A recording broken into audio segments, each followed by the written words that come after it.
सभी कैंडिडेट्स को मैं एक चीज कहना चाहूंगा दोस्तों कि जब भी आप किसी एग्जाम को टारगेट करते हैं कि ये एग्जाम हमको क्रैक करना है, तो सबसे पहले जो ज़्यादा जरूरी होता है दोस्तों, उस एग्जाम के पैटर्न को समझ लीजिएगा, तभी जाके प्रिपरेशन की शुरुआत करिएगा। ज़्यादातर लोग जब एग्जाम में कॉम्पिटिटिव एग्जाम में असफल होने का मूल जो कारण है दोस्तों वो है कि बिना एग्जाम के पैटर्न को समझे ही वो प्रिपरेशंस में लग जाते हैं। यानी ढेर सारा किताब खरीद कर लाते हैं, कोई इंस्टीट्यूशंस ज्वाइन कर लेते हैं और बस सिर्फ पढ़ना ही उनको लगता है कि इतिहास पढ़ना, झारखंड जीके पढ़ना, मैथ रीजनिंग पढ़ना ही कॉम्पिटिटिव एग्जाम का प्रिपरेशन हो रहा है, जो कि बहुत गलत ट्रैक में होता है दोस्तों। ठीक है, जब भी आप किसी एग्जाम को फोकस करते हैं कि ये एग्जाम हमको तैयारी करना है, तो हमेशा उस एग्जाम के पैटर्न को समझिए। ठीक है, प्रीवियस ईयर को क्वेश्चंस को देखिए, तभी जाकर तैयारी की शुरुआत करिए। नमस्कार दोस्तों, आप सभी का हमारे चैनल में दोस्तों एक बार फिर से स्वागत है। दोस्तों आज के इस वीडियो में हम बात करने वाले हैं कि यूपीएससी यानी यूनियन पब्लिक सर्विस कमीशन के द्वारा जो असिस्टेंट कमांडेंट की भर्ती होती है उससे रिलेटेड सारी जानकारी देंगे, और इसका नोटिफिकेशंस भी आया हुआ है दोस्तों। जिन दोस्तों को आवेदन करना होगा जरूर आवेदन करिएगा। तो यहाँ पे हम बताने वाले हैं कि असिस्टेंट कमांडेंट यानी यूपीएससी के द्वारा जो सीएपीएफ कहने का मतलब है दोस्तों सेंट्रल आर्म पुलिस फोर्स में एसी यानी असिस्टेंट कमांडेंट। देखिए दोस्तों, असिस्टेंट कमांडेंट जो होता है, अगर इसको आप सिविल की से कंपेयर करेंगे तो ये जो पद होता है दोस्तों वो होता है डीएसपी की पद, जिसको कहते हैं डेप्यूटी सुपरिटेंडेंट ऑफ पुलिस। तो असिस्टेंट कमांडेंट, और ये होता है जितने भी पैरामिलिट्री फोर्सेज हैं। अगर बात करें तो देखिए पैरामिलिट्री में क्या क्या आता है, बीएसएफ का असिस्टेंट कमांडेंट आप बन सकते हैं, सीआईएसएफ का असिस्टेंट कमांडेंट बन सकते हैं, एसएसबी का असिस्टेंट कमांडेंट बन सकते हैं, सीआरपीएफ का असिस्टेंट कमांडेंट बन सकते हैं, फिर हो गया आईटीबीपी। ठीक है, इसका असिस्टेंट कमांडेंट बनेंगे, यानी एक अधिकारी का जॉब है दोस्तों। ठीक है, तो ये रहा। तो इसमें हम बात करेंगे इसका एग्जाम पैटर्न, सिलेबस और सिलेक्शन प्रोसेस, यानी कैसे आपको सिलेक्शन होगा।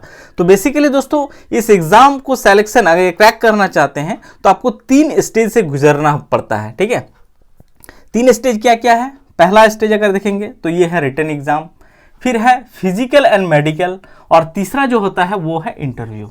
ठीक है, यानी ये 3 स्टेज से अगर आप सफल हो जाते हैं तीनों स्टेज में, तो फाइनली दोस्तों आप सेलेक्ट हो जाएंगे। ठीक है, और इसमें बात करें सबसे पहले रिटन एग्जाम की, तो रिटन एग्जाम जो होता है दोस्तों आप देख सकते हैं ये 2 पेपर का रिटन एग्जाम होता है, पेपर 1 एंड पेपर 2।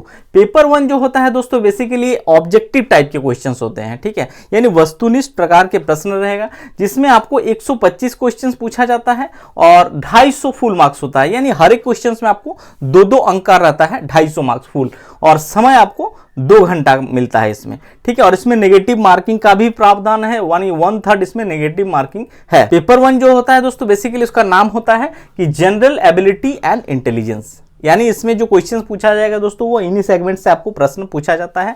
बेसिकली अगर देखेंगे तो लॉजिकल रीजनिंग के क्वेश्चंस रहेंगे, फिर देख सकते हैं यहाँ पे क्वांटिटेटिव एप्टीट्यूड मैथमेटिक्स के क्वेश्चंस, न्यूमेरिकल एबिलिटी से भी क्वेश्चंस रहता है, डाटा इंटरप्रिटेशंस, खासकर इसमें अगर देखेंगे तो पाई डायग्राम, ब्रीथ चार्ट वगैरह वगैरह से क्वेश्चंस पूछे जाएंगे। हाँ, इसमें आपको एक बता दूं, जो बारंबारता वाला चीज होता है जिसको बहुलक मिड मीडियन होता है ना, तो वहां से भी अक्सर क्वेश्चंस पूछे जाते हैं। मैं एक अलग वीडियो बना के आपको सारा इसका प्रीवियस ईयर के क्वेश्चन जो पूछा गया है वो भी मैं दिखाऊंगा किस टाइप के क्वेश्चंस पूछे जाते हैं।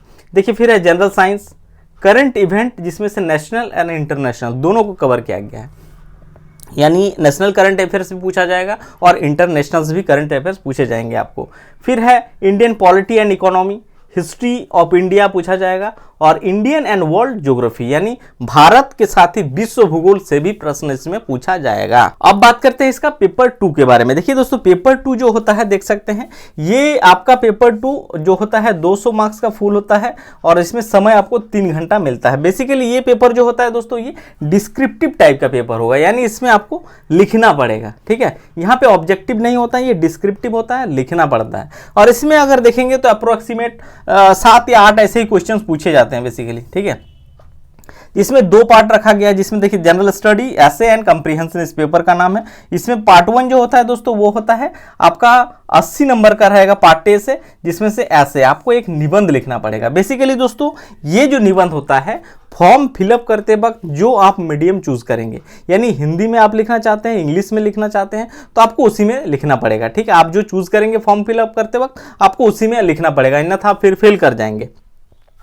ठीक है, और पार्ट 2 जो होता है जिसमें 120 क्वेश्चन पूछे जाएं, 120 नंबर मार्क्स का होता है, उसमें बेसिकली आपको इंग्लिश से कंप्रीहेंशन, इंग्लिश का प्रेसेज राइटिंग आपको और सिंपल ग्रामर से प्रश्न पूछा जाता है। ठीक है, यहाँ पे आपको लिखना पड़ता है। ठीक है दोस्तों, प्रेसेज राइटिंग कहने का मतलब आप सभी को मैं आगे एक वीडियो के माध्यम से ये भी बता दूंगा कि पेपर 2 का बेहतर तैयारी आप कैसे कर सकते हैं और किन किन पार्ट को फोकस करना है, कैसे आपको प्रेसेज राइटिंग करना होता है, तो ये सारा चीज मैं आगे बता दूंगा। और ये एग्जाम जो होगा दोस्तों रिटन एग्जाम एक ही दिन कंडक्ट किया जाता है। यानी अगर आप देखेंगे तो अर्ली इन मॉर्निंग एक्चुअली 10 बजे से जो होता है, यानी 10 से 12 के बीच आपका एक पेपर ले लिया जाएगा और फिर 2 बजे से 5 बजे तक आपका सेकंड पेपर हो जाता है। तो बेसिकली एक ही दिन ये आपका पेपर कंप्लीट हो जाता है।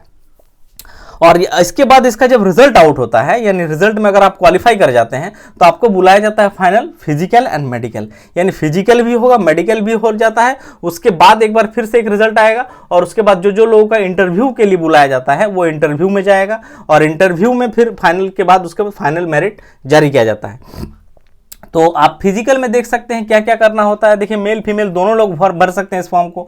तो डिटेल्स में अगर देखेंगे, देखिए यहाँ पे ऊंचाई की बात करें तो मेल वालों के लिए 165 सेंटीमीटर मांगा गया है, फीमेल वालों के लिए 157। सीना की बात करें तो 81 to 86 एक्सपेंशन के साथ, और इन लोग का नॉट अलाउड। 100 मीटर का रेस है दोस्तों। देखिए पुरुष वर्ग के जो अभ्यर्थी रहेंगे बॉयज, उन लोगों के लिए 100 मीटर आपको 16 सेकंड में दौड़ना पड़ेगा। महिलाओं के लिए 18 सेकंड दिया गया है। 800 मीटर का फिर एक रेस होगा जिसमें 3 मिनट 45 सेकंड में दौड़ना पड़ेगा आपको, और महिलाओं को 4 मिनट 45 सेकंड में दौड़ना पड़ेगा। लॉन्ग जंप होगा, 3.5 मीटर आपको लॉन्ग जंप मारना है, और इन लोगों को महिलाओं के लिए 3 मीटर का रहेगा। फिर शॉर्ट पुट अगर रहेगा 7.26 केजी का आपको फेंकना पड़ेगा, 4.5 मीटर आपको फेंकना पड़ेगा, और इसमें नॉट अलाउड है। तो ये रहा फिजिकल। इसके साथ ही इसको क्वालिफाई करने पर मेडिकल में बेसिक कुछ चीज़ें आपको टेस्ट किया जाएगा दोस्तों, आई टेस्ट किया जाएगा, और भी कुछ जो बेसिक चीज़ होते हैं वो टेस्ट किया जाएगा। और इसके बाद आपका तीसरा जो होगा वो है इंटरव्यू जो होता है दोस्तों बेसिकली 150 मार्क्स का इंटरव्यू होता है। ठीक है, 150 मार्क्स का आपका इंटरव्यू होगा, और फाइनल जो मेरिट आपको बनता है दोस्तों वो आपका रिटन एग्जाम, यानी रिटन से आप जो मार्क्स लाते हैं उसी से आपका मेरिट भी बनेगा। तो ये वैकेंसी जो है दोस्तों, ये वैकेंसी आया हुआ है, ठीक है, 2023 में। और इसमें टोटल वैकेंसीज की बात करें दोस्तों तो 322 पदों की वैकेंसीज हैं। ठीक है, 322 पदों की वैकेंसीज है। क्वालिफिकेशंस की बता दूं तो क्वालिफिकेशन जो रहता है दोस्तों वो प्लेन ग्रेजुएट, यानी दोस्तों सामान्य स्नातक जो पास है एनी रिकॉग्नाइज्ड यूनिवर्सिटीज और किसी भी स्ट्रीम से हो, चाहे आप आर्ट्स से किए हो, साइंस से किए हो, या फिर कॉमर्स से ही क्यों ना किए हो, किसी भी स्ट्रीम से है, प्लेन ग्रेजुएट है तो फॉर्म को भर सकते हैं। 322 पदों की वैकेंसीज आया हुआ है, और इसका ऑनलाइन एप्लीकेशन के जो डेट है दोस्तों वो है 26 अप्रैल, यानी अगर देखा जाए तो 26 अप्रैल से इसका ऑनलाइन फॉर्म फिलअप की शुरुआत हो रहा है, जो कि चलेगा दोस्तों 16 मई तक। ठीक है ये, और इसका एग्जाम जो डेट है दोस्तों यूपीएससी है, चूंकि यूपीएससी जितने भी रिक्रूटमेंट करता है वो एक फिक्स कैलेंडर होता है, वो फिक्स कैलेंडर पे उसी डेट पे उसका एग्जाम भी ले लेता है। सिर्फ अगर देखा जाए तो यूपीएससी के इतिहास में अगर देखा जाए तो कोविड ही एक ऐसा दौर था जब उनको एग्जाम कैंसिल करना पड़ा था। ठीक है, वरना यूपीएससी अपने टाइम में बिल्कुल परफेक्ट है दोस्तों, जिस टाइम डेट बोलता है उस टाइम को एग्जाम लेगा, रिजल्ट भी उसी दिन प्रकाशित करेगा, और यानी इसमें कोई आपको रुकावट या बाधा नहीं देखने को मिलेगा, और टाइम से एग्जाम ले लेगा।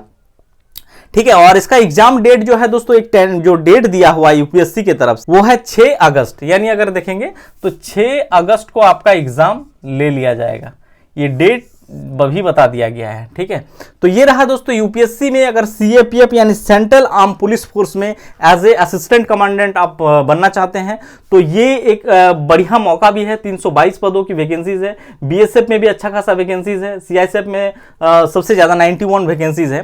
तो ये एक मौका है दोस्तों, जिन दोस्तों को आवेदन करना हो देख सकते हैं। एग्जाम फी भी ज्यादा नहीं है, 200 रुपया आपको एग्जाम फी लगता है दोस्तों। पहले तो 100 था, अब इसको थोड़ा बढ़ाया गया है। तो जनरल ओबीसी वालों के लिए 200, महिला अभ्यर्थियों के लिए कोई यहाँ पे एग्जाम शुल्क नहीं लगा है, SC ST के लिए भी, और जनरल ओबीसी के लिए 200 रुपये आपको परीक्षा शुल्क देना पड़ेगा। तो ये रहा दोस्तों CPF यानी सेंट्रल आर्म पुलिस फोर्स में असिस्टेंट कमांडेंट की जो वैकेंसियां है उससे रिलेटेड, और साथ ही उसका सिलेक्शन प्रोसेस भी बताएं। आगे एक वीडियो बनाऊंगा दोस्तों जिसमें मैं आपको जनरल स्टडीज के जो क्वेश्चंस पूछे जाते हैं कि किस लेवल के क्वेश्चंस पूछे जाते हैं, चूंकि UPSC का एग्जाम है तो वो भी बताऊंगा, और साथ ही प्रेसेस राइटिंग कंप्रीहेंशन जो होता है इसके पेपर के क्वेश्चंस किस टाइप के होते हैं वो भी मैं आपको आगे दिखाऊंगा। खैर ये वीडियो दोस्तों आप सभी को अच्छा लगा हो तो चैनल को जरूर सब्सक्राइब करिए, लाइक करिए और शेयर करिए। Thank you.